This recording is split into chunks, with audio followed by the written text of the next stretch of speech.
This is a Voyescape podcast. You can find all of our travel podcasts from around the world at voyescape.com.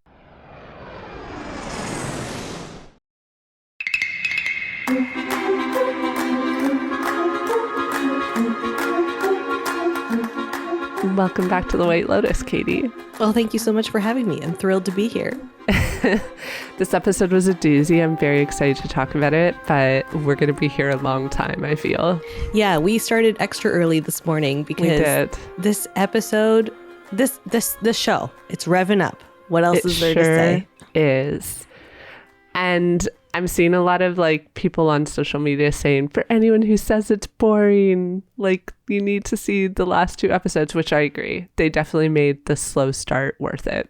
Yeah, and the anxiety that we felt over the first 4 episodes perfectly led up to these most recent 5 and 6, I think. I agree.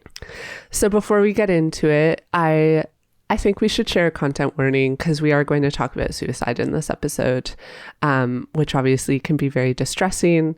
So I just wanted to say, if you need resources or support in Canada or the USA, you can call or text 988.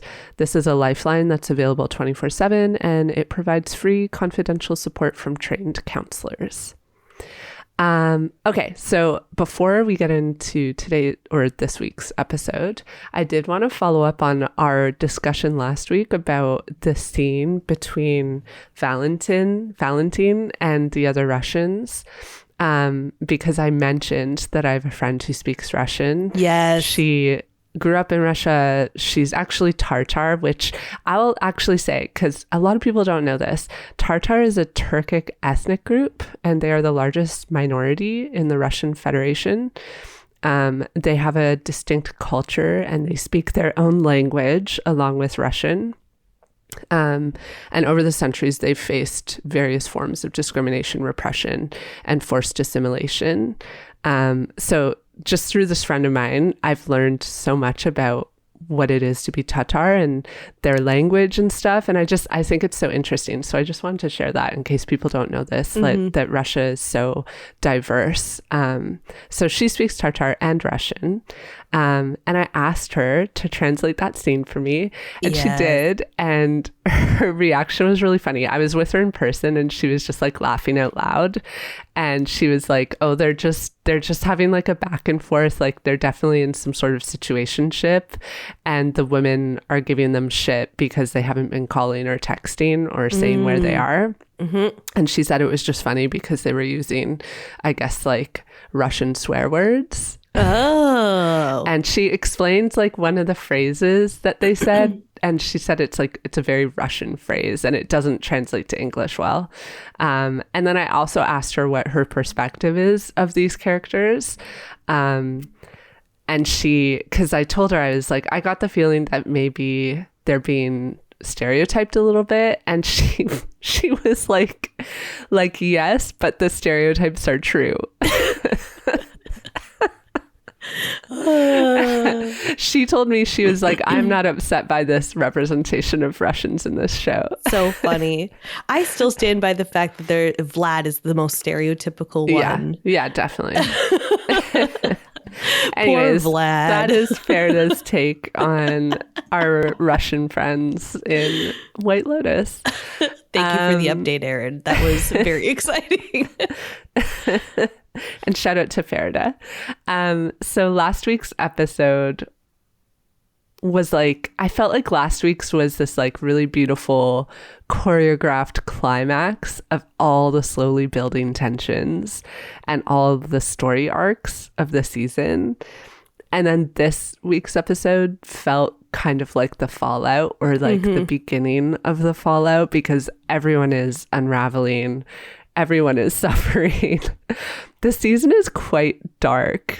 They're all dark, but this one has it's gotten dark real fast. Yeah, I saw some commentary online. I don't know how I got sucked into this area on Threads of shadow work people. But they were saying that every character in White Lotus is an example of someone's shadow coming forward right now, and everybody's shadow is present at this moment of the show. Interesting. All right. Well, we have to start with Saxon because throughout this episode, Saxon is absolutely reeling because he is grappling with the fragmented memories that are coming back to him about the night before. I really loved how throughout this episode, it was very slowly revealed to us through his flashbacks and then through a conversation with Chloe and Chelsea that Saxon and Lochlans not only made out with tongue, as Luke pointed out. Very important. But Lochlans jerked Saxon off. And like just the whole vibe of Saxon basically like cuckolding while his little brother has sex next to him. Like, yeah. So Couldn't much be me. Early in the day, he and Lochlans encounter each other on the boat, and Lochlans tells him, kind of alarmingly, honestly, that he does not remember anything. He's like completely blacked out. And Saxon hops on this opportunity to say that he doesn't remember anything either. So it's established that like they both think that they've both blacked out. Yeah. I think that Saxon just like can't comprehend the meaning of what has happened between him and Lochlans. Like this is the most fragile we've ever seen him. It comes off to me like he's in a clear like crisis of identity. Like, and I was thinking about it and I imagined that like this crisis is especially intense for him because he is so constrained by his like hyper masculine identity. I was also thinking, I wrote down like the depiction of Saxon the morning of or the morning after is like the perfect depiction of hanxiety. Oh yeah, that's where, so like, true. Like even because in the first instance, we don't know. Like he kind of has these blurry flashbacks. He really has no idea what happened, but possibly an idea, and is like just very like oh god about it. And that is like the feeling of anxiety after like a long night out, and you wake up and you just like start replaying like all the conversations that you had, or trying to remember like did I annoy all those people last night? Like, it's funny though because this is like probably one of the only instances where I would say the anxiety is warranted. Very warranted. Very warranted. This is probably the most extreme depiction of anxiety that could possibly happen to a person. I don't know.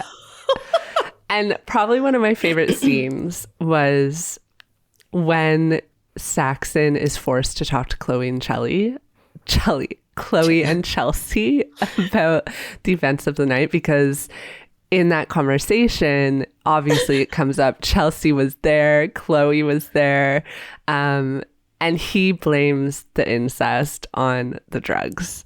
And Chelsea is so funny in the scene. I thought she was so iconic. Like her facial expressions were hilarious.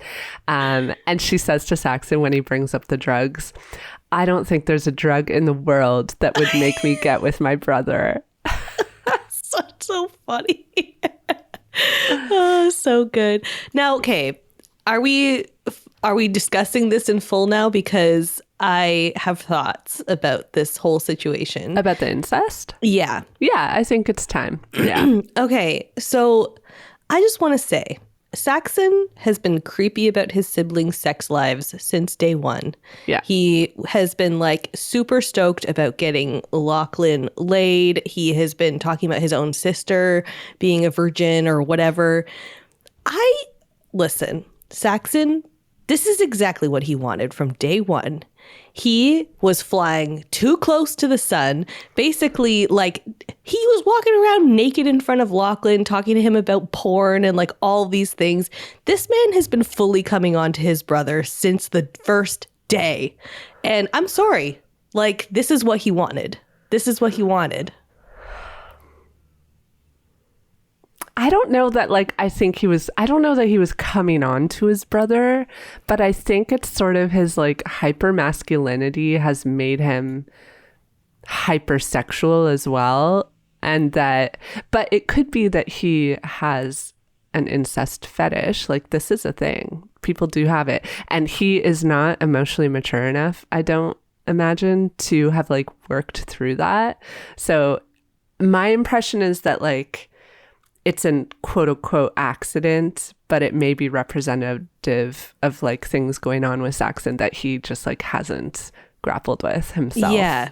And because like, he's too wrapped up in his hypermasculinity. I think you're right in that also, you know, when like hypermasculinity, it just gets so, it's like kind of like a left-wing, right-wing thing where like it gets so masculine that it starts to get a little bit gay. Like I feel like totally. That's where we're at right now. And I'm sorry, but like the whole phrase drunken words are sober thoughts, I don't know if that's necessarily accurate. I think it is a lot of the time though. And the fact that like Saxon is like actively trying to come to his brother, that to me is like a choice in that moment, like a sexual preference in that moment. Otherwise he could have just like got up and like tried to keep creeping on Chelsea, you know? So like my other thought was that like maybe Saxon is gay and he's just so repressed. This is the only time in his life that like through some like crazy spin of events, he's ended up in a situation, like in a sexual situation with another man, and oops, it's his brother. Like maybe this was that's my the other man he feels the most comfortable around. Maybe. Yeah. It's quite the situation to wake up and face. Yeah. We're definitely going to see things unravel a bit more because of this. There's another interaction that I think is interesting and worth noting between Saxon and Chelsea, because they run into each other at the pool and she comments to him that he seems freaked out. That's an understatement. He tells her he's annoyed that she refused to hook up with him. He's so obsessed with like power and dominance. Like he just truly like cannot accept rejection. It's really disgusting. And so she replies to him that she has a boyfriend who is her soulmate. And she says to him, once you've connected with someone on a spiritual level, you can't go back to cheap sex. Hooking up with you would be an empty experience. And then she follows this up by saying that he is soulless. You're a soulless person. I was howling because she's right. It's interesting because like in this moment, I feel like him complaining that Chelsea wouldn't hook up with him, such a deflection of the situation that happened. Yeah. He wants to like just not think of this anymore. It's almost like he wants to blame it on that. Like he's just grasping at straws. Yeah, it didn't feel like a genuine I don't know if the word is request, genuine like desire in that moment. When he's saying that to Chelsea, I feel like it's just him saying something to deflect from the situation. Because after she says he's a soulless person, he looks very like pensive. He's like, also, you know, his pursuit of Chelsea just like really grosses me out because it's just like he just wants to conquer her because she backtalks him. Like she doesn't give him the time of day. She is partnered. It's like really just like a conquering thing for him. It's not that he's like into Chelsea or like finds her particularly attractive. And it's not only conquering Chelsea, it's conquering Rick too, where he's like, why does this old guy have this hot woman? I want to have her and I deserve her more than this guy. So yeah, I also wrote down like notably, Chelsea does not cheat on Rick. Love this. Good for Chelsea. So this line, though, made me think that Chelsea is a bit delulu because I kind of see it before her and Rick, but their relationship is not great. And is it really one that you would say is on a spiritual level? Like something I've noticed is like every conversation they have you ever heard Rick ask Chelsea something about herself? Like when they get on the phone in this episode, does not ask her how her night was, does not ask her where she is, like literally doesn't care about her. So I think that she's like built up this relationship and is a little delulu about it. It's giving like fix me energy or fix him energy, where like this is like a common thing amongst women is like we think that we can like help heal men, and it's not good for her. I feel bad for Chelsea. The only time I took like a look at their interaction was when they were on the phone and she says something and he says, "You're an idiot," or something like that. And then she's just like, says, like, kind of makes a sassy remark. And then she's like, "I miss you. Come home." And then they seem to like soften. And I was like, is this just like a bantery thing that they do? But yeah, like he still does not show the same level of care that she shows to him. No, and I think Chelsea, the Delulu is real. You deserve better than this. Yeah, for sure. This man This just is like not it. ditched you in Thailand to go kill this guy that he's been chasing for the last 50 years. Like, Yeah, I think like if you don't my need to partner fix was this doing man. that, I would expect to be invited, to be honest. I would be really We're a offended team. if Luke and I were in Thailand and he was like, "I'm going to go kill the person that killed my father. You can't come." I would You're be like, "What the hell?" Actually, I'm your soulmate, so I want to be there with you for this moment. Exactly. This is a pretty monumental moment in your life. Yeah. All right, so let's get into the rat lists because a lot goes down with the rat list too. Really quick, because at the pool, Chelsea and Chloe are talking, and Chelsea says, "You're a Libra rising. That makes you a good person," to Chloe, who thinks Gary is going to dump her and suspects that she hooked up with one of the brothers, but she actually hooked up with both. And I looked up, like, what is Libra rising to see what this means. And so your rising sign is how people perceive you. Yeah. And so a Libra rising is, quote, a diplomatic and charming first impression, emphasizing balance, harmony, and fairness in social interactions and relationships. And this is kind of funny since she got with both brothers. Very egalitarian of her. Chloe's not a great person. No, she's bad not a very likable character. She's not a good person. All right, so to continue with the grim, Yeah. things are extremely grim for Timothée. The episode opens with Timothée shooting himself, and holy shit, I did not realize that was a dream sequence. I truly screamed. I thought it was real. I was like, this is too much. They can't do this like in episode, what is this, 6? Yeah. It was a dream sequence. He did not. But Timothée's definitely having a lot of suicidal ideation, and we'll see this continue in the episode.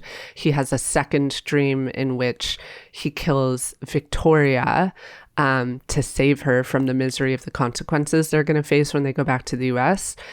So he kills her as well as himself. So yeah, that's how the episode opens. And then following that suicidal ideation, Timothée goes and stashes the gun in a random cabinet in the villa. Oh, I made a note about this. The decorative furniture with many numerous empty drawers is alive and well. It's so funny when you go to these resorts and there's like all this furniture, or even like any hotel that's like so cutely decorated. And then it just occurs to you as you're standing there that you're surrounded by empty drawers. And like, you're like, why are there so many drawers around here? And it's just because it's part of the aesthetic. So many opportunities to lose something. Nobody uses any of the drawers. I don't know about you, Erin, but when you go to a hotel, do you unpack your stuff and put it in the drawers? It depends. I mean, on a shorter trip, no. But when I've spent like when I was working remotely from Puerto Vallarta, then I did. Okay, yeah. Because I was think I've only planted done it, in one like, spot for a while. Yeah. I've only done it like maybe twice. But If I'm anyway, planted somewhere for a week or longer, I will. Nice. Yeah. Yeah, it's important to get into the regular life feel Because about it's things. nice. It's nice. You got your drawers. Anyway, that's just a dumb tangent, but I just like laughed. to I was like, settle look in. at all those decorative drawers. So the Ratliff brothers return to the villa, and Victoria announces the source of her suffering this episode, which is that Piper has no thesis and wants to move to Thailand to study Buddhism. We had another iconic line from Victoria here. She says, "If that strange man is going to have my baby, he better be the best Buddhist in China." Like, she is apparently off the lorazepam now, but she is the same person. Like, I thought she would be different once she was off the lorazepam. She's not. Yeah. She's and her line, like, where we see Timothy thinking about killing her. And what sparks this line is her being like, at this age, I just don't think I can live. We're gonna get to this. Yeah. So funny. Okay, so meanwhile, Saxon is again maniacally blending the blender. I think you're right. Something's going to go down with this blender. Blender is just too much. And it was, I never noticed it being this loud in the show before. This was an aggressive blender moment. It was, yeah. I think it's representing his inner strife. Okay, so everyone's going to go, most of the Ratliffs are going to go to the temple to check it out, to check out where Piper would like to live for a year. But before they go, there's a private discussion between Victoria and Timotei. They are talking about Piper, and Victoria says to Timotei that she wants Piper to fear poverty. And he pushes back saying, don't we want our kids to be tough and resilient? Because what if we lost everything? And Victoria replies that if they did, she wouldn't want to live. She says, I don't think at this age I'm meant to live an uncomfortable life. I don't have the will. Just don't have the will. And like, it was such a coded discussion for Timotei, obviously, because he's trying to sense how Victoria might react to the news of their demise. And hearing her reaction, like, I think it sends him into more of a spiral. It would send 100%. Me into more of a spiral and I thought this was so interesting because the moment kind of illustrates the weight of patriarchal society, because Timotei is responsible for the financial security of his family. And he feels alone in that responsibility. Like he can't even share it with his wife or tell his wife what is going on. And like she should be a source of safety and comfort for him. So it makes you feel really sad for him. And this is the future Saxon's working towards. So I'm glad he's having his crisis earlier. It's a great Maybe point. he can avoid it. I mean, it's interesting too, like the in sickness and in health thing, like marriage is different for everyone, but it is an interesting idea to know that like, if you're a wealthy person, you have to be okay with the fact that somebody has married you in part because of how financially secure you're gonna make them. And maybe that's not, I don't know, maybe it's not true love. Maybe it's like actually like a transactional type of love. It's hard to say, and it's we more don't like know a business enough opportunity. Context to bet them, right? Maybe he wasn't. Well, he was the son of a governor, so I think he was probably wealthy when they met. But I saw some I don't know. chatter online too about this, where because you and I were commenting in the last episode about how Victoria is kind of like always on the money when she's talking about something. She's either completely wrong or like literally pointing out something as it is. Shockingly right. Yeah. Like shockingly right.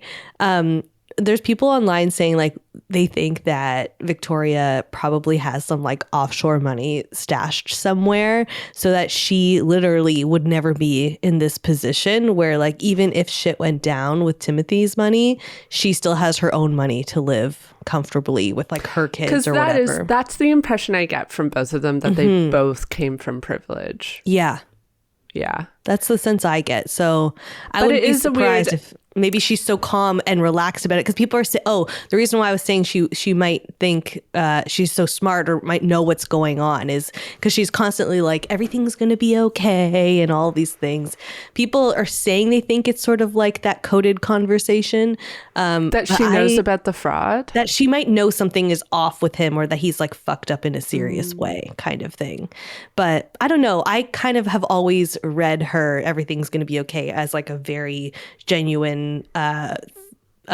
like point to Piper and her daughter. So yeah, I don't see it. Like I don't think she knows what is I don't going think on. so either. Yeah, it would be funny though. Yeah, I'm just like, how would she? How would I she know? I don't know. Yeah. And it seems like this is the status quo of their relationship. And some people do have relationships like this where it's like money is your thing. And I like, this could never be me. Like Luke and I are like, we talk about literally everything in our lives. Could never be us. But I know people that are this way in their relationship where like one person manages the money and the other person has like no idea what's going on. And like, yeah, some people just have that dynamic. Yeah. Yeah. Also, like I saw a video the other day of this woman in the UK who was doing some sort of talk, and she was saying that for women, men are our apex predator, and marriage is a force of us getting closer to that predator. And so if women are to get married, they should be being promised like financial security that everything will be okay. And I was like, honestly, you kind of have a point. Yeah, but that's just reinforcing the patriarchy. Let's be real. Like, I can't get on board with that. I know.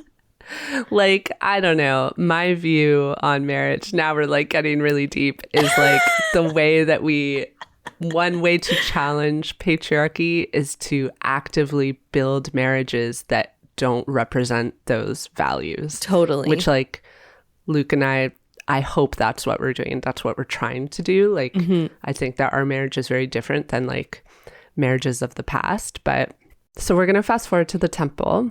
The Ratliffs are there. We have Timotei, Victoria, Piper, and Piper has convinced Lachlan to come along. And Lachlan's just kind of like, la-di-da-di-da, ooh, I'm hungover. I don't remember anything from last night. Like, everything's cool with Lachlan, it seems. Notably, Lachlan does stick up for Piper back at the villa. Yeah, and this is interesting because there is that push and pull between like Saxon and Piper. And it seems like he really does like flow between his two siblings. So when they get there, Piper goes to speak to the head monk, Luang Portira. And she shares with him that she has felt a little lost, like everything is pointless, and the things her family cares about, she doesn't care about. Which it was the most emotional we've seen her so far, and the most like vocal we've seen her so far about like her struggles. And then Timotei goes to speak to the monk, and their conversation is really interesting. The monk comments to Timotei that many young people from the US come there, and he thinks it's because of a spiritual malaise. He says, and I'm just going to quote it because it was so great, "Lost connection with nature, with family, lost connection with the spirit. What is left? The self, identity, chasing money, pleasure. Everyone runs from pain towards pleasure, but they get there only to find more pain. You cannot outrun pain." And yeah, I think I just thought this was so great because he's essentially summarizing the struggle that so many of the White Lotus guests are currently facing. Like they have been consumed with the pursuit of pleasure in an attempt to outrun pain. Like, I think like for Saxon, I was thinking about this, pleasure for Saxon is his hypermasculinity, his hypersexuality. Pleasure for Timotei up until this point at least has been like power and wealth accumulation. I think I was thinking about like the gal pals, Jacqueline, I think it's like fame and attention. But all these characters, like this is all coming to a head for them now. So it's interesting because Timotei seems really receptive to what he's hearing. So he follows up and he asks, what happens when we die? And Luang Portira explains that when we are born, we are a single drop of water flying upward. And throughout life, we slowly descend back down until we rejoin the ocean. And he explains that becoming one with the ocean again means we aren't suffering or separated anymore because we are one collective conscious. So it's sort of like a happy return to home. And this is the moment where I was like, I think what is happening is Timotei is having his own spiritual awakening where he's realizing, similarly to Frank, who gave the monologue last episode, that material pleasure, which for him is wealth, is all bullshit and meaningless, and maybe Piper is onto something. Oh, yeah. This was such an interesting scene too. I loved that like little monologue about death. I thought that was such a beautiful visual and it was just so nice.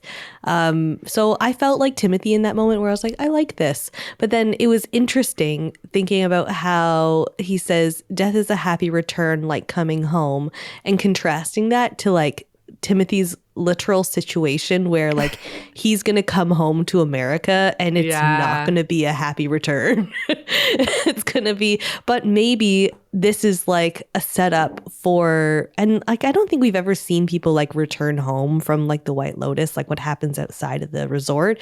But like, I don't know, maybe this is his spiritual awakening. Maybe this is where he comes to terms with the consequences of his actions and is sort of like at peace with coming home and dealing with those actions. So maybe that's what the spiritual journey helps him through. The thing that worried me though is that metaphor might reinforce his suicidal ideation. Yeah. Because he's probably going to think now, oh, dying sounds pretty nice. Yeah, it does sound pretty nice. Compared to what I have to face when I go home. That was my concern. Yeah. But I also wrote down, did I call it that Timothy joins Piper here? Because I called this, and I think episode 3 or 4, and I think it is highly likely that Timothy sticks around with Piper if he chooses not to face the consequences of his actions. Like becomes a Buddhist. Yeah. And like decides to just figure out his spiritual journey in Thailand. Yeah. I definitely had the feeling he was not going to go back to the US, but I didn't really imagine him becoming a Buddhist. But like, I'm starting to see it. He's definitely going to go on some sort of journey very similar to like Frank's arc, where like he is just going to, and I feel like you can pursue faith and spirituality too as a form of like pleasure and escaping your pain. You can definitely take that too far as well. Yeah. I just want to point out here really quick that this is such a parent move to go visit the monastery.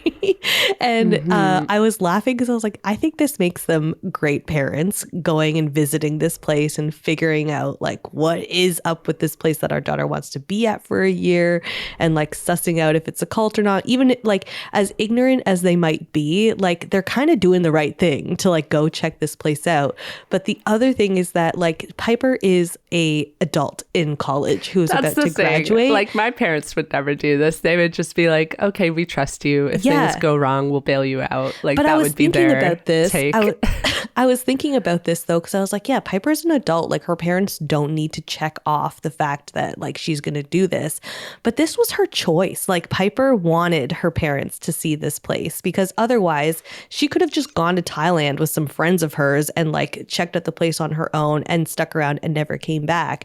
But she actually lured her entire family to Thailand to secretly see this place and eventually tell them. So I think all along she wanted her parents' approval and like wanted her parents to like suss out the place for her, because at the end when Piper, or at the end when Victoria is like, you're going to stay here for the night, I was disappointed because I was like, yes, Piper should stay there for the night and figure out what it is if it's an opportunity for her.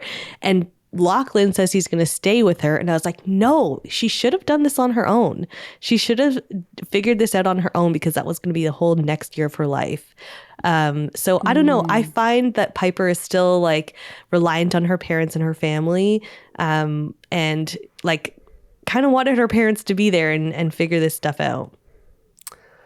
Ooh. Help her make the hard choices. I don't know if I buy it, just because she seems so like embarrassed by her parents. But then why did she lure the whole family to Thailand? I think that this is like a rich person thing, like where they're just very controlling of their kids. And I've heard this about like rich families, like yes, they have a lot of money, but like Piper can't just like take that money and go on a trip to Thailand with her friends because her parents want her to go to her Ivy League school. Like I think it's more at least my read of it is it's a reflection of control, is that like they would never allow her to go to Thailand. I could be wrong though. She does say that to the monk at one point, where she was like, they would never allow me to do this or something like that without being here. It's an interesting relationship that she has with her parents for sure. But I was like, I honestly, like, if I was the parents in this situation and it was like kind of a surprise, like, I don't know. I think my parents would be like,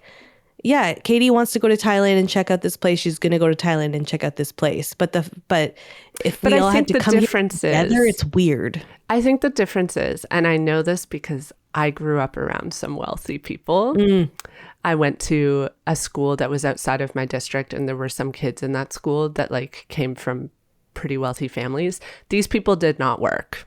And so all their money, like when they wanted to do something fun, had to be asked for from their parents. Whereas I worked from the second I was 15. Yeah. So by the time I was 19, when I went on my first backpacking trip, my parents couldn't say no because I had money that I had earned. So I just went. That is the They interesting supported dynamic, it anyways, yeah. but I think there is, and I have noticed this even amongst friends of mine who during like when they went to university, their parents paid all their bills. Like when I went to university, my parents did not pay for things. So I had full control over my situation, but people I knew whose parents were paying their rent, paying their tuition, they felt indebted to their parents because it's a form, money is control. It's a form of control. So that's like my read on it is that Piper like has not worked, does not have her own money, and she's controlled by her parents through money. So for her to have gone to do this, she would have had to ask them for money. There's no way she could have done it otherwise. So you don't think she could have just like gone to Thailand with her friends at some point while she's in college and then just like But with not what come back? money? Oh yeah, right. My point is she would have to ask for the money. I see what you're saying. Yes. Yeah. It isn't I think you're far-fetched right. though to say like she could have gone to them and said, I want to go on a trip with my girlfriends to Thailand. Will you pay for it? That's what I'm saying. I don't know though, because maybe they wouldn't have been down with that. Who knows? Maybe not. Because I mean, look at Victoria. She thinks it's Taiwan. She'd be like, what is Thailand? I don't know. I still kind of feel like if Piper didn't want her parents involved, there are things that she could have done to not get them involved. But Yeah. you never know somebody's side is that money is power. You're right. Like, who knows? It's just something I've noticed is like in wealthy families, like especially for children, money is a form of control over Totally. what they do and how they behave, because you're constantly at the whim of your parents' money. Something I've like realized about Piper is that like I like her, but I also don't like her because she's such a product of privilege. Like everything she's upset about, it's like you have access to so much in your life. And it's just like such a glaring example of extreme privilege. What she's going through right now. Yeah. Not that it's This is not what valid. Like it is valid. It's just like, oh, like you're so privileged. Yeah, this was what I was saying last episode where I was like the issues that she's finding herself in where she doesn't relate to her parents and like she wants to find meaning in her life and happiness in her life. These are things that she could find at home in like building community and actively trying to like build community. Even like, I don't know, maybe getting an actual job so she's not like under the power of her parents' money and she has her own money to spend and find like I don't know, it's just Because even the lie, like for this. I would never in my life lie like that to my parents. No, me and neither. drag them all the way to Thailand. That's what I'm saying. Like, why would you drag your parents to Thailand if you didn't want them to be part of this decision-making process? I mean, all the characters, they're all bad people, but like... I don't think Piper's a bad person. I think she's just, like you said, a product of privilege. Yeah. She's just stuck in her little bubble. So while Timotei is talking to the monk, Piper tracks down Victoria, who is wandering around the temple trying to talk to monks.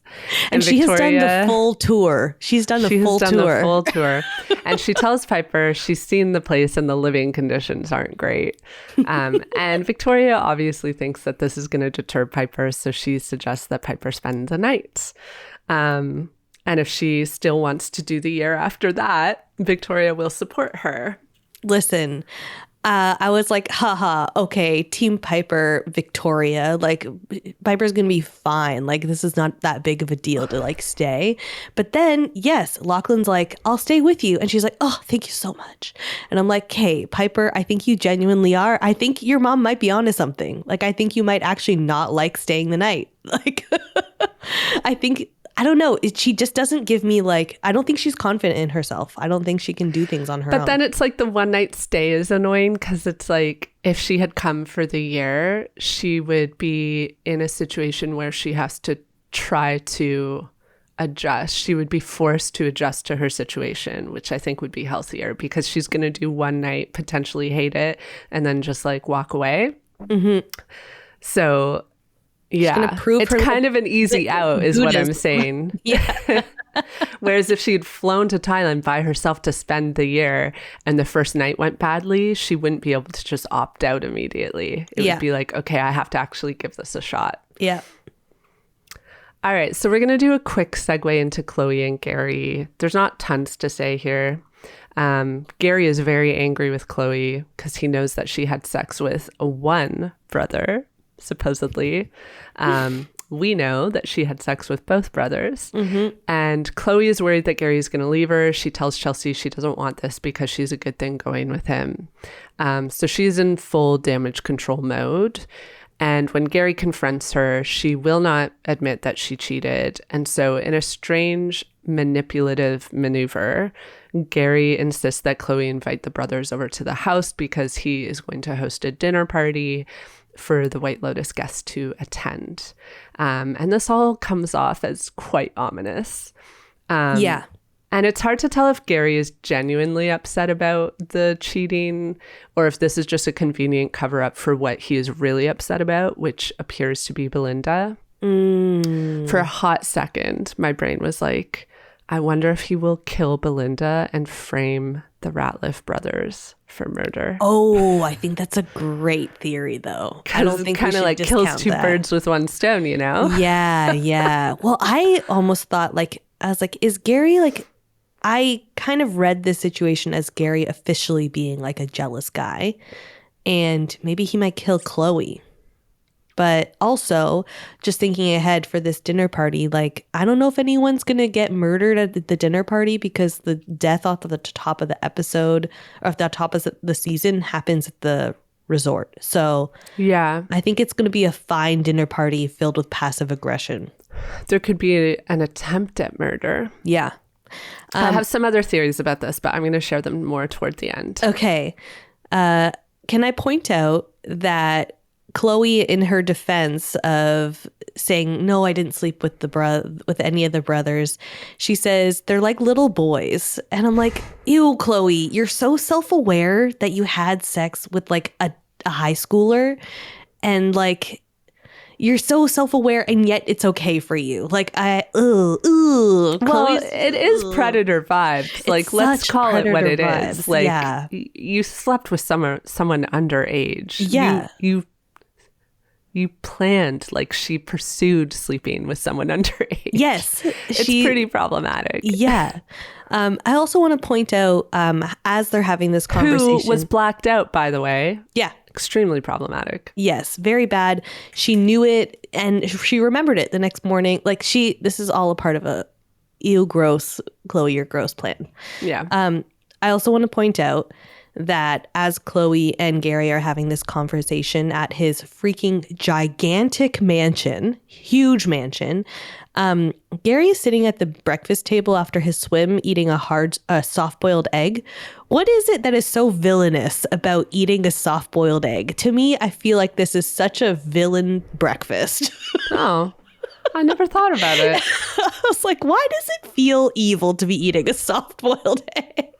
Well, I think it's villains have a particular flamboyancy where they're very, we often see James Bond villains with cats and very well-dressed and that kind of thing. And then if you just see them at a table finicking around with a soft-boiled egg, it just feels evil. I don't know what it is. It's interesting you say this because I don't know if you're watching Severance, but there is a scene in the most recent season where are you watching it? No. Or are you not? Okay, you're gonna have no idea what I'm talking about. There is a scene where bad characters are eating, I think, a soft-boiled egg. It's also, the red car I'm kind theory. of mind blown that you have not watched Severance. No, there's too many shows happening right now. But it's the show. I know. This is the show. You watched the first season, right? No, I haven't watched any of it. Yeah. It's either White Lotus or Love is Blind. Okay, so Belinda and Zion. Belinda wakes up to Zion arriving at her villa while she's still in bed with porn chai. Zion takes it really well. I thought this was so cute. He just like chuckles and asks if she needs a minute. So they go to breakfast together. And wait, I need to point out in this moment. Yeah, I said Zion very relaxed for walking in on his mom, but I guess they just have like a cute close relationship, but very slick move on behalf of Porn Chai, who hides his face. So Zion doesn't know who it is that is in his mom's bed, which I think is very smart of him. Very smart. Yeah. So they go to breakfast together and he tells his mom that he's glad she's getting a little sum-sum. I thought this like mom-son dynamic was so funny. Short little interlude. Fabian stops by their table. Like Fabian, he's not much of a character. Really, all we know about him is that he's working up to singing. Yeah. So he announces that there's gonna be a staff dinner, and he thinks he is going to sing, and he looks like very nervous. This is like basically all we get out of Fabian this episode. Yeah.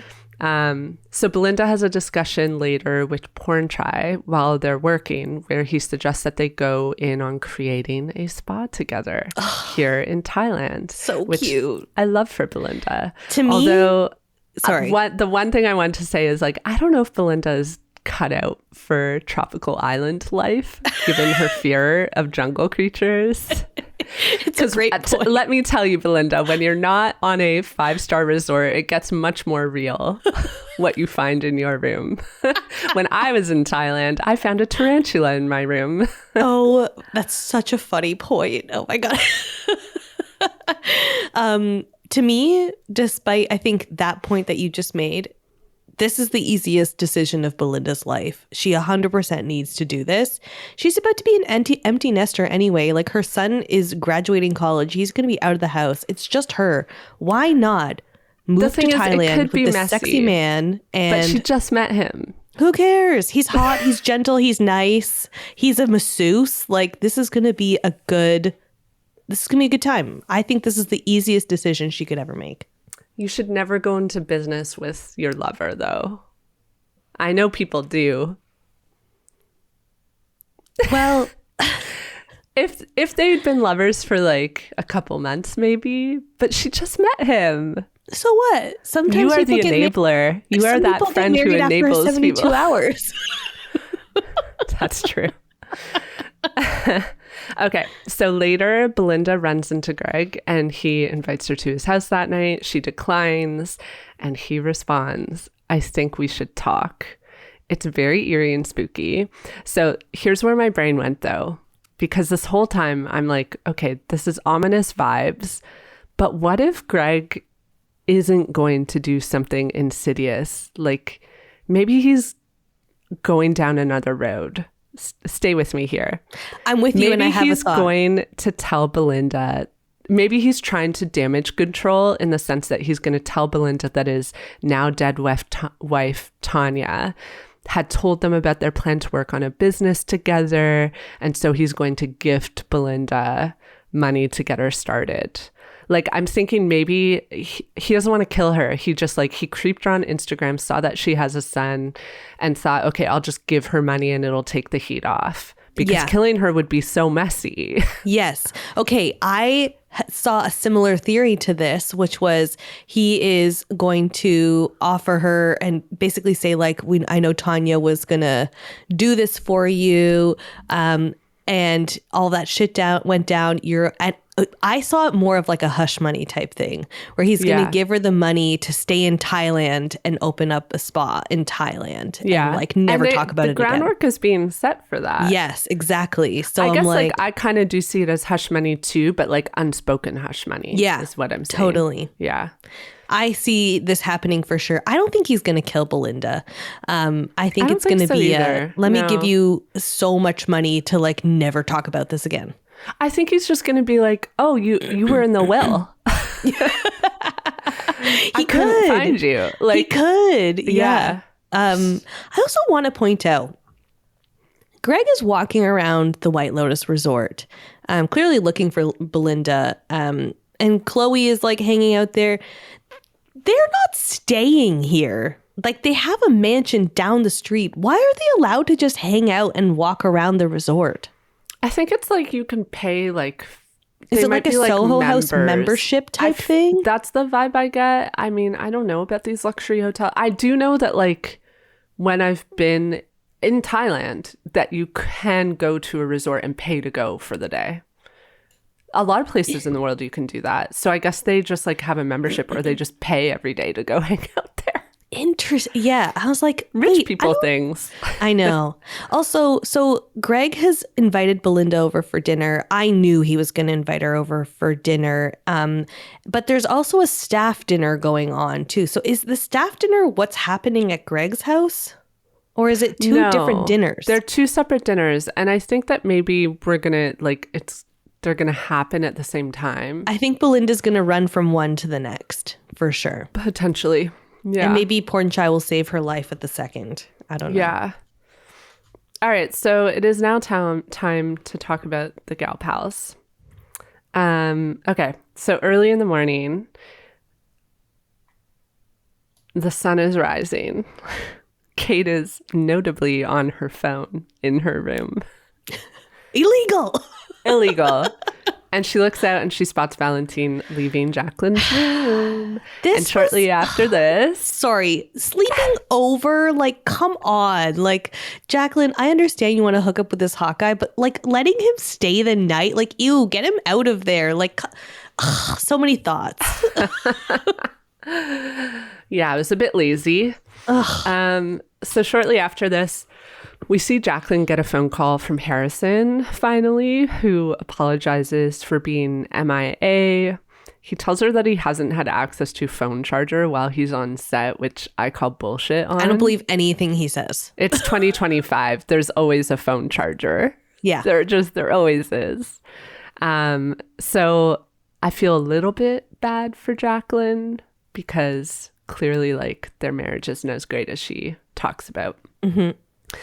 Later at breakfast, Kate shares this gossip with Lori, which is interesting because this is routine for them. She clearly didn't think twice about sharing it, but I think that Kate shares it expecting that Lori is going to just accept this as a fun piece of gossip about their friend, but it actually makes Lori noticeably upset. Mm-hmm. And Lori says, "I'm laughing. It's funny. Ha."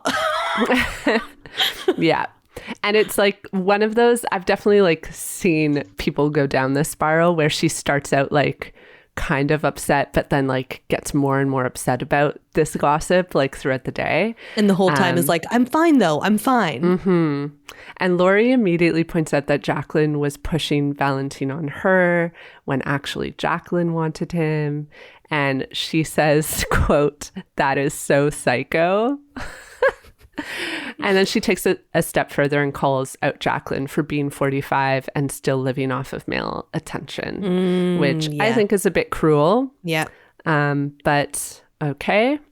It is the norm amongst these ladies to be quite mean to each other in really underhanded ways. So yeah, Kate is definitely surprised by Lori's reaction. She thought they were just going to laugh about this. And this is the beginning of the unraveling of the gal pals dynamic of gossiping. I think the gossiping is going to catch up with all of them now. Mm-hmm. And then, of course, Lori brings it up with Jacqueline. So I have to ask, if you were Lori, would you bring it up? What would your reaction be? I had this question for you too. It's so hard to say because, okay, I think I would probably bring it up. Actually, no, you know what? I don't think I would. I think I would probably chicken out and probably not bring it up and probably stew on it and be just sad and be all right, well, I guess this is another one bites the dust kind of thing. Because if Lori's this is the real Jacqueline, this is what she used to do in high school, would be push a guy on me and then take him for herself. If this is an unsurprising move, even if it's been 30 years or whatever, yeah, I think it's kind of yeah, well, such is life, I guess. That kind of sucks, and I can't really trust her to be around some dudes. I think it's pretty bold to bring it up to Jack and be what's up with that kind of thing. I think that's something for Jacqueline to unpack in therapy. Maybe, I don't know. I don't know, because like, what are you trying to get from the conversation by bringing it up to Jacqueline, other than if you were saying like, listen, that really hurt my feelings, and like you actually bring it to like your personal experience with what just happened, rather than what Lori's doing, which I've seen some people call it passive aggressive. I don't think it's passive. I think it's just straight up like she's calling it like it is, like that happened. Why did that happen? What's up with this? But there isn't like sort of any specific resolve that she's looking for in bringing that up to Jacqueline, right? Like she's not outright saying like, this made me feel this way and that's why I'm bringing it up to you, kind of thing. The read to me is she's just boiled over. Like this has just been like a she's thing. just annoyed. Yeah. And she just like can't, because I actually think it is something she should talk about with Jacqueline, but in a more healthy way. But this just brings me to my overarching point, which is like, I think what everyone is thinking about the gal pals, which is why I don't think I would ever find myself in that situation, because if I've ever encountered relationships like that, like dynamics, I exit them. Like I've not stayed in friendships that are like that, because it's not fun. Like why would you continue to be friends for 30 years with these people? Like who wants to go to, I can never imagine being on a trip with like my girlfriends and that happening. Yeah.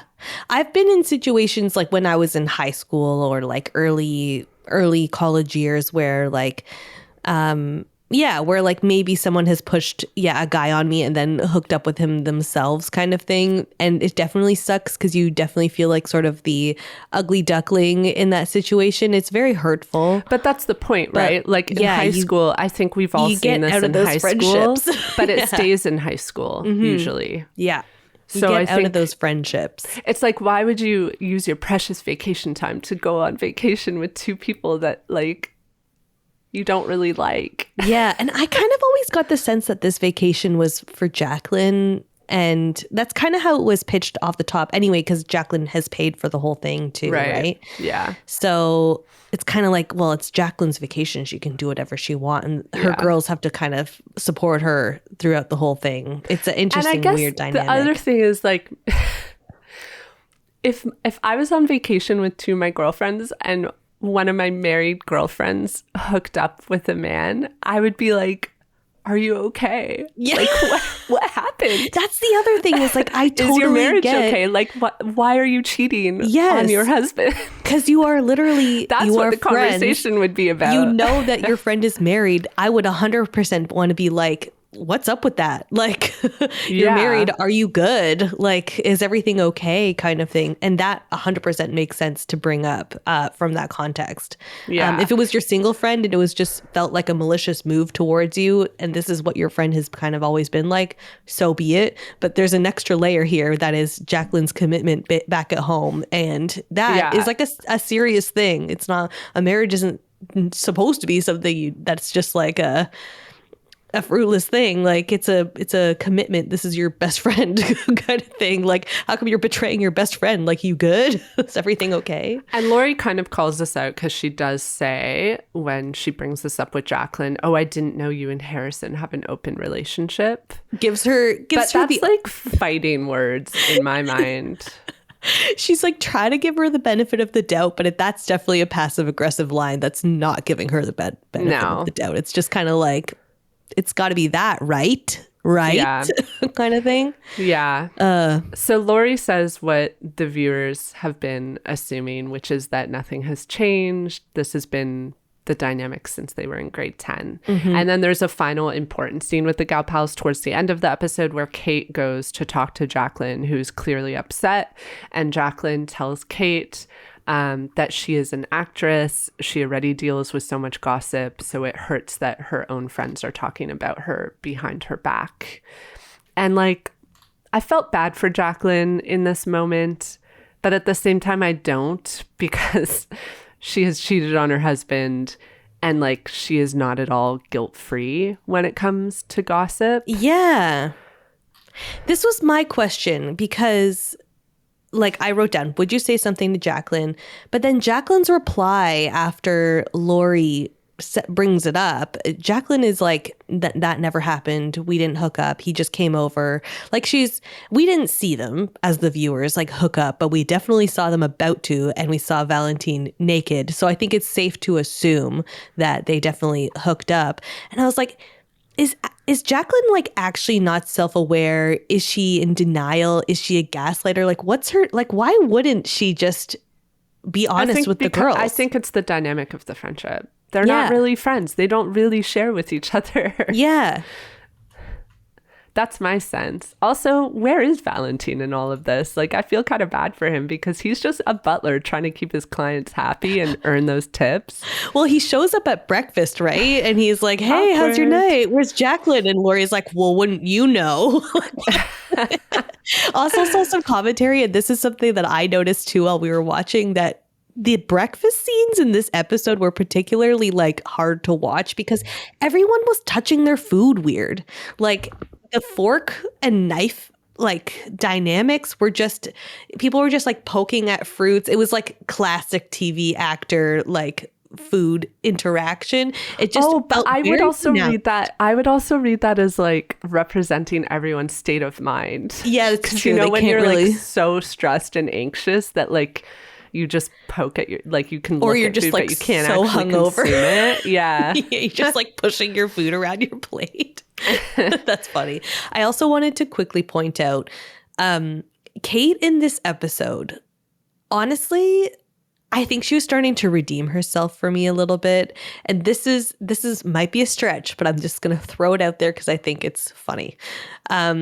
Kate has exemplified herself as a girl's girl where she's just trying to like keep an open and honest dialogue between her gals. You think so? Well, she's such a little shit disturber though. Like she's literally going between them sharing gossip. Well, I think she's a girl's girl for like telling Lori that she saw this because she knew that Lori was like into Valentine. So but like I think it's valid for her to tell her. I don't think she told Lori in good faith, though. I thought she did. I don't know. It just, I thought she brought it up to Lori kind of like she said, I just thought you were going to think this is funny, but also wanted to let her know because she was like hooking up with him. But she says she thought Lori would think it's funny. Why would Lori think it's funny if Lori was like interested in Valentine, I guess is my point. All right. Well, fine. But the other notes I had for her was that to me, she was giving me a little bit of girls energy, which was, I thought she was kind of looking out for Lori a little bit, even though she's like in the process kind of like betraying Jacqueline. She did take on the mother hen role the last episode. And she ultimately says she doesn't really want to see conflict between friends. Like when the conflict is happening, she's trying to like sort of diffuse the situation and she's trying to like make it all be fine. And then I thought about, you know what? Kate said she was an independent. She never said she was a Republican. And you know who else is an independent? Bernie Sanders. So maybe she's a Bernie Sanders independent and she is just all around redeemed for myself. Oh, I have a different read. She's an independent, which means she doesn't know who she is or what she wants. Oh, that's definitely the real case. Because she's like a floater, right? She's trying to keep the peace, but she's also a shit disturber. Like that's what annoys me about her character is like she's like playing it off like she's the mother hen and like trying to like bring everyone together. But then behind everyone's backs, she's like a little like train of gossip going back and forth. Also, so it's like what are your intentions aren't good because you're literally stirring the pot quietly. And could there be mother hen resentment there too, where it's like, listen, I took care of you girls all last night. Like it's time for me to have a little bit of fun. I think the mother hen thing is like that she's also like stifled, right? Like she just like can't let loose. Like Jacqueline can, the way that like Jacqueline and Lori both let loose was interesting to me because it was like a very different, Jacqueline like clearly wanted like attention from the men, whereas Lori was just purely like actually just having fun. And then Kate was like in between them and unable to like access that part of herself. But is it also because she is the only one in a secure relationship? Maybe. She and doesn't we don't want really to know that much about her relationship. Yeah. She's just, all we know is she's married, and she is more married than Jacqueline is in some sense, because she's not letting loose. I don't know, just looking at how Jacqueline dances with those guys, I don't think I would be dancing to that extent in a relationship. Okay, so Guy Talk finally does something smart. He sneaks into the Ratliff Villa and he finds the gun. This is important for Guy Talk, obviously, but it also means that Timothée does not have access to the weapon that is part of his suicidal ideations anymore. So this is definitely a net positive. Finds the gun amongst 24 empty drawers. Yeah. This did make me wonder if Timothée is going to turn to another weapon, potentially the poisonous fruit from the pong pong tree that is mentioned in episode 1. And this did send me into a spiral of worry that Saxon will start to have similar ideations as his father, because I'm not convinced that Saxon has the tools to navigate the crisis of identity he is now having. Toxic masculinity doesn't really give you those tools. Yeah. So yeah, I'm worried about Saxon. We all this should is basically it for Guy Talk. We do see him toward the end of the episode at the gun range where his colleague comments that he is good at shooting. Yeah. His colleague asks him if he has in him the killer instinct. Guy Talk says he does. So I'm wondering if there's setup here happening that Guy Talk will potentially accidentally kill someone, which would be so heartbreaking because you know that Guy Talk would be like absolutely destroyed by that. Oh yeah, but he is such a good shot. Like I think he's going to make a monumental shot in a moment of self-defense. Yeah, or even in defense of Mook. Maybe. Yeah, maybe it'll be a redemption arc for him. Okay, so finally, we have Rick. He is fully committed to his ruse that he has a friend who is a big Hollywood director. He's very good at selling this. Oh, yeah. And this friend wants to hire Shritala for his next film.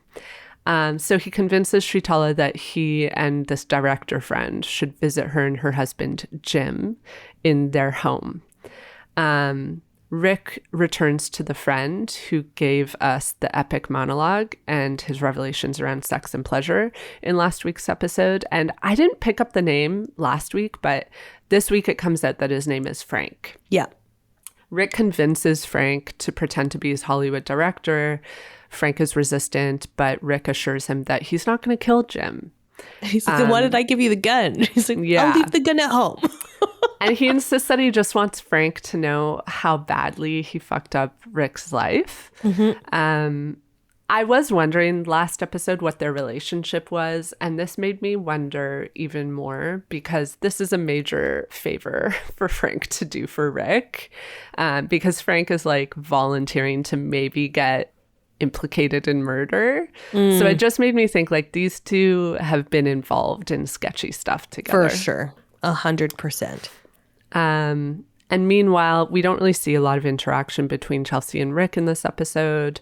But she does comment to him over the phone that bad luck comes in threes. So there's definitely foreshadowing going on that like something bad is going to happen, maybe to Chelsea, but maybe not. I guess we will see. Yeah. In the next episode. So they get to Sritala's house, and I think Rick's gonna get there and Jim is gonna be on his deathbed already. And because we don't see him at the end of the episode. So I think Jim is like really in poor health and probably like gonna die soon. And it's not gonna be the least bit satisfying for Rick to kill him. And this is, I think, Rick's like running from pain towards pleasure, like the pleasure of revenge and killing this guy, only to be met with more pain. I think Rick's gonna be met with the pain of like not getting the revenge that he wanted, and probably having some sort of like maybe spiritual awakening, being like, I don't really need to kill this guy, he's already basically dead. So that's one theory. Another theory that popped into my head was that Jim actually is his father. Also that.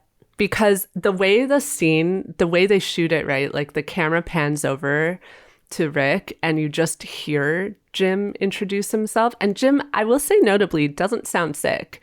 he introduces himself and you see Rick's face, and like the focus on Rick's reaction makes me feel we're being set up for this to be a reveal, like who this person is, because they purposely didn't show us what Jim looks like. So I'm kind of like, oh my Rick God, wouldn't Jim. recognize him as his dad, though. And his dad, feel like if it was his dad, he wouldn't recognize him as his son either. Maybe they look really alike. Maybe. We'll Maybe see. it's the same actor playing both people. Because it's not unfeasible to me that Rick's dad like went to Thailand and died, but actually just like decided to stay there for the rest of his life. Totally. And Rick's mom on her deathbed, angry at her baby daddy for doing this, like leaves this bomb behind. Yep. Anyways, could be far-fetched, just like popped into my head as let's potential. see. So at the end of every episode, groundwork is laid for what is to come. So I always like to unpack this a little bit. So we're left with Lachlan at the temple, and he is meditating through guidance of the monks when he starts to get his memories back. So we're left with Lachlan starting to remember what happened. It is so the night funny. before. His facial reactions, just like looking around, like, who am I? So the fallout of his realization is going to happen next episode. Meanwhile, it's mentioned a couple times in this episode that we are going to see the Muay Thai fights happening in town. It's expected that the Russians will go and potentially Lori. Guy Talk is invited at some point in this episode, so maybe he will go. Maybe the Muay Thai fight is where some shit will go down. We also now know that in the next episode, we're probably going to see 2 dinner parties, Greg's as well as Fabian's. And yeah, Chelsea and I'm trying to think, Chelsea, Chloe, and a lot of the Ratliffs will be at Greg's party. Yep. Basically, everybody on the boat is going to be at Greg's party. Yeah, same crew. But Belinda is also going to be there. Yeah, potentially. Yeah. She seemed resistant, so we'll see. I have a couple things to point out before we get to the things really quick. There's an interaction at the end of the episode where Saxon is talking to his dad. And I think this is like the full like Saxon Timothy first time we get them having a conversation since we've seen like the first episode. And I just thought there was such a striking difference between like their exchange in this episode compared to how they came into the resort. They are both clearly like messed up compared to, and they're both kind of like reckoning with their identity as like patriarchs and masculinity. So that's interesting. Also, Timothy says locker and pipeline, which I didn't even catch until Saxon questions, and he's like, locker and pipeline. I thought that was such a hilarious piece of writing. So, and then one other thing that I noticed that I found online and didn't notice either was that when the boys come back from the boat party, they're wearing each other's shorts. Oh, interesting. This is a funny little thing. Otherwise, like, oh, that might represent like the fact that like Lachlan is in the like position of power now. I think, yeah, Lachlan is entering the position of power, and I've seen a lot of commentary of this online. But I also want to point out, like, as far as we understand, this entire thing that happened, that went down, was Lachlan's first time having sex. Well, we don't know that. Like, it's not said at all. I don't think, I've been seeing a lot of commentary being like Lachlan is entering like his problematic era and he's going to be the dominant one. And we've been seeing all these like teens who are bad guys and who fly under the radar and are actually I'm not actually evil. Convinced of that. I'm not convinced of this either. And I don't think there's enough conversations happening around like, this is a high schooler who just went through some fucked up shit and like was like, this seems really messed up. And we honestly don't know much about Lachlan. Like, he's probably the Ratliff that we know the least about. He gets the least like screen time. Like, He's what a do floater, we know like about you him? said. Yeah. Yeah. Okay, so what are your cringe awards this episode? Okay, top cringe travel moment obviously goes to Chloe, who drugged a high schooler that she met abroad at a full moon party, hooking up with him and his brother at the same time, ruining an 18-year-old's sexual experience, possibly his first time. Gross. Chloe sucks. I agree. Yeah. Okay, I have three more to award. Okay. Wait. Yeah, top cringe moment? Or they all go to Victoria. Okay. First cringe award for Victoria is that she just assumes that her kids can just rock up and stay at the temple overnight. Yes. Like, no. I was wondering about that. I was like, can they just stay? You usually cannot do that. Like when Luke and I were in Asia, we looked into this. Like you usually have to book like months in advance, and like you can't just stay one night. But it works for the plot, I guess. So yeah, I was like, is this Victoria's a plot assumption that it's just, it was such a like rich person privileged moment for her to be like, well, just stay here overnight. Yeah. Not questioning the logistics or whether that's allowed. Also Victoria again at the temple commenting that the monks don't speak English. I was just like, well, duh, you're in Thailand. But then the main monk speaks English so well. So, yeah, like, because he has to deal with all the tourists, you know? All the white people coming over, yeah. And then just also in general, Victoria's resistance to Piper spending a year in Thailand is cringe to me, because maybe you should let your daughter spread her wings. Yes, agreed. And experience the world. Agreed. So who are you awarding your conscientious traveler to? Conscientious Traveler Award. I have a big blank space on the page. I literally could not find someone to award I really this had to think hard about this, and then I decided I was going to award mine to Timotei, who has a genuine interaction with the monk, shows curiosity and a willingness to learn and understand from him.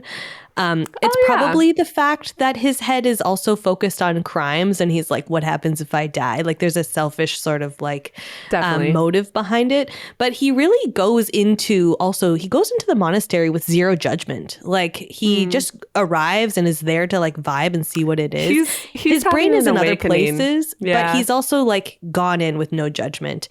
And I also would say Lachlan does the same. He goes to the monastery with zero judgment and is just curious and interested to like see what's up there. So I give it to those guys. I agree with that. Sweet. Well, I think we are set up for probably, I think the rest of the season is going to be pretty bonkers, which for I'm another for. wild ride at the White 2 more Lotus. episodes. Is it only 2 more episodes left? Okay. I think so. Things are going to rev up. Which dinner party are you going to? Definitely Greg's. Definitely. I think I'm going to Greg's too. I don't know if I want to suffer through Fabian's singing at the staff party. Okay, well, see you then. See you then.